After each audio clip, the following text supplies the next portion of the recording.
Happy Monday. Hello and welcome to the Essential Stencil page tonight. I am your crafter this evening. Cindy here from Berry Jam Crafts. I'm filling in for Miss Amanda.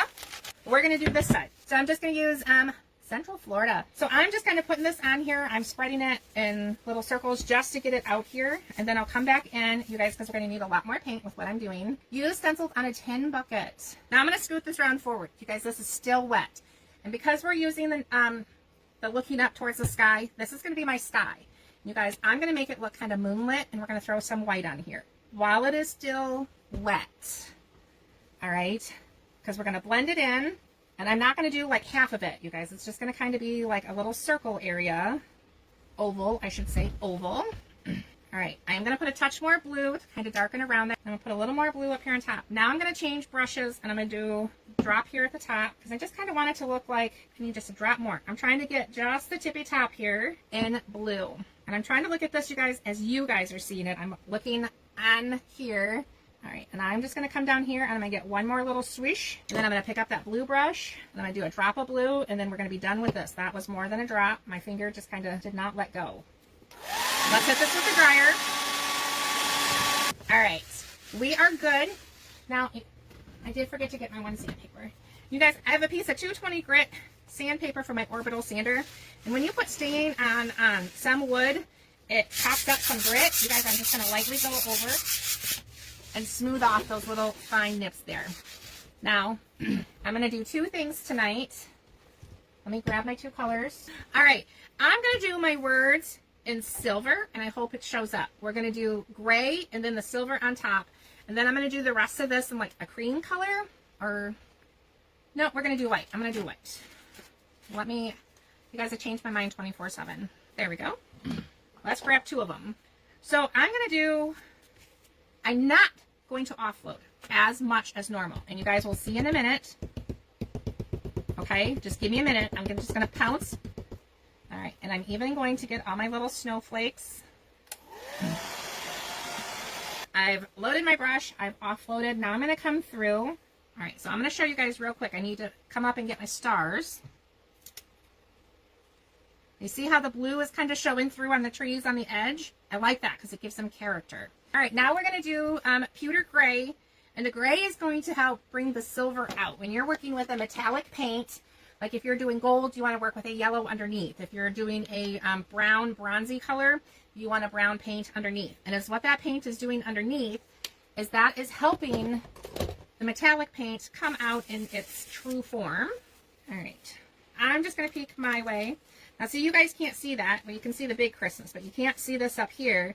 And that's because we did a light coating just to fill that in.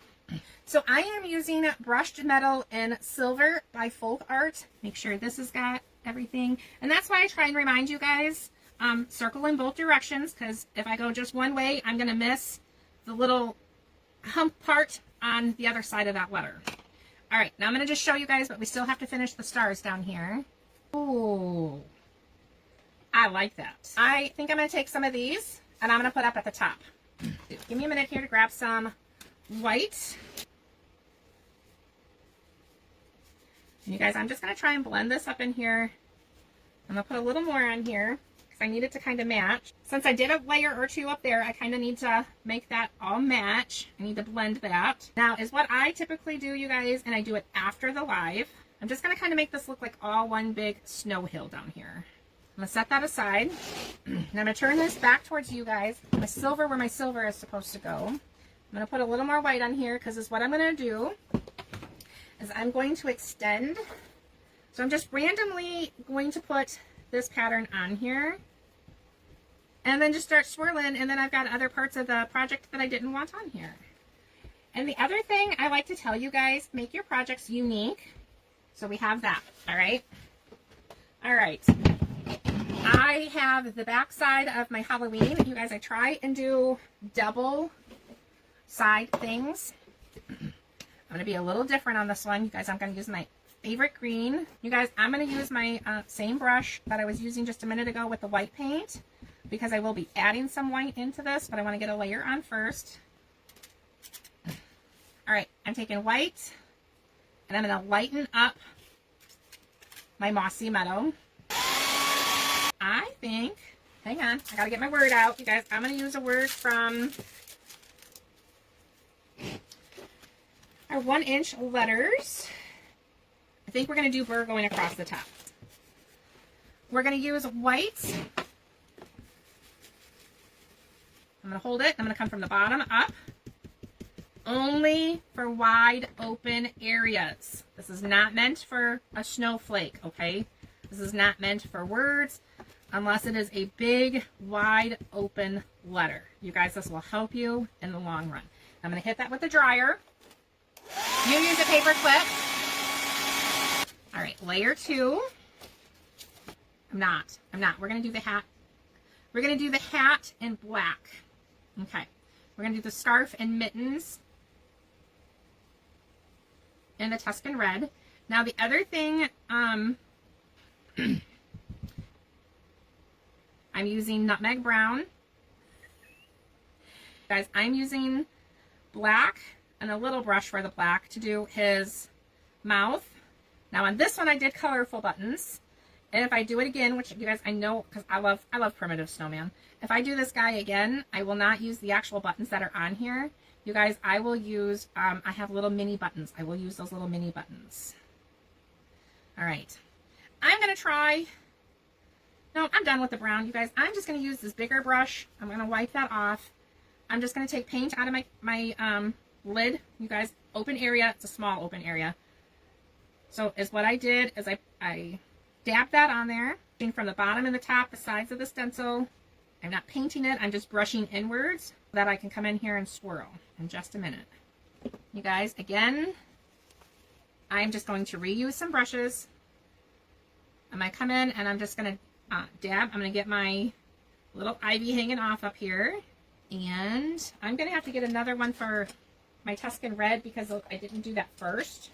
We're almost done, gang. We're almost done. I just need to get those berries. All right, let me lift this. I like that. So we're going to go just how that is. We're going to put that stencil over there. I'm going to hit that with the dryer to make sure. You guys, we're probably going to go about 3 minutes over. And that's it. This is Golden Sunset.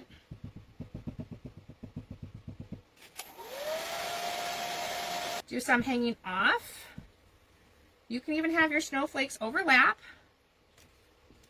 All right, they don't have to be all the same. You guys are going to go this guy like that. Guys, I'm going to get a little paint out of my cap, offload over here. I love the basic plan, you guys.